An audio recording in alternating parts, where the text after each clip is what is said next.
Halo teman-teman semua, kembali lagi bersama dengan kami Akademi Aliarkam. Kita akan bersama-sama melanjutkan pembahasan kita mengenai pengantar ekonomi politik Marxis.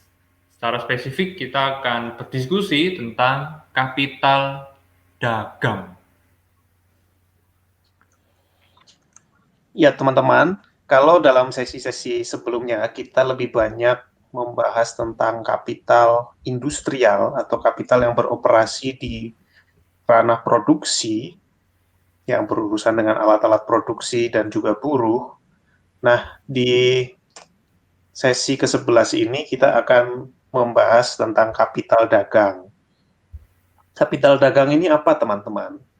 Jadi seiring dengan perkembangan kapitalisme dan semakin kompleksnya proses produksi dan juga realisasi nilai lebih, distribusi komoditas, nah muncullah kapital dagang yang beroperasi di ranah pertukaran, di mana komoditas itu dipertukarkan dengan uang sebagai alat tukar. Nah, di sini uang sebagai uang ini membedakan dengan nanti di sesi berikutnya, di mana kita akan membahas kapital perbankan dan teori bunga, di mana uang di sana lebih dioperasikan sebagai kapital. Nah, di ranah pertukaran inilah tempat kapital dagang beroperasi, terjadi realisasi nilai lebih. Jadi kalau dalam kapital industrial itu nilai lebih diproduksi melalui curahan kerja buruh, di kapital dagang ini realisasi nilai lebih terjadi.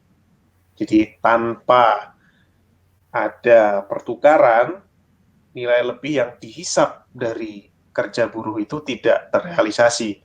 Dan disinilah fungsinya kapital dagang.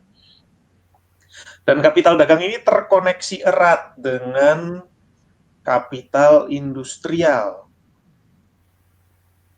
sehingga tingkat labanya itu kurang lebih bisa setara dengan kapital industrial. Dan tidak jarang juga kapital industrial juga punya sektor-sektor yang beroperasi sebagai kapital dagang. Misalnya satu pabrik punya toko-toko tertentu untuk menjual produk-produknya. Lalu juga sebaliknya, kapital dagang, toko-toko tertentu memproduksi juga produk-produk tertentu sebagai kekasan dari tokonya. Nah, jadi ini hanyalah pembedaan secara umum, teman-teman. Tapi dalam prakteknya itu bisa muncul bentuk-bentuk hibrid.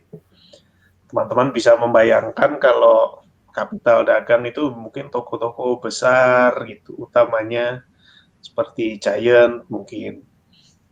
Dan kapital industrial itu uh, pabrik-pabrik yang memproduksi barang-barangnya yang dijual di sana.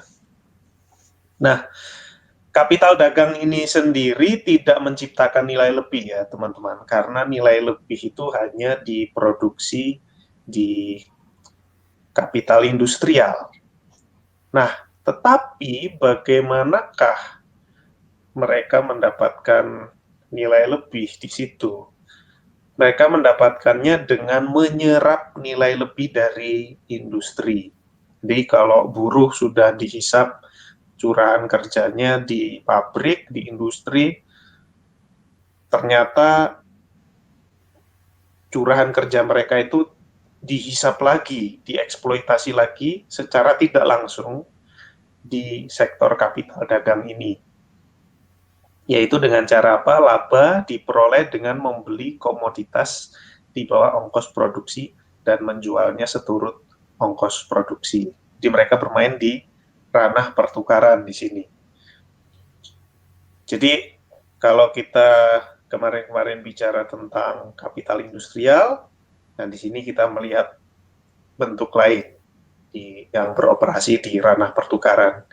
Ini bisa mencakup transportasi komoditas, penyimpanan, kemudian juga retail atau penjualan barang-barang ini.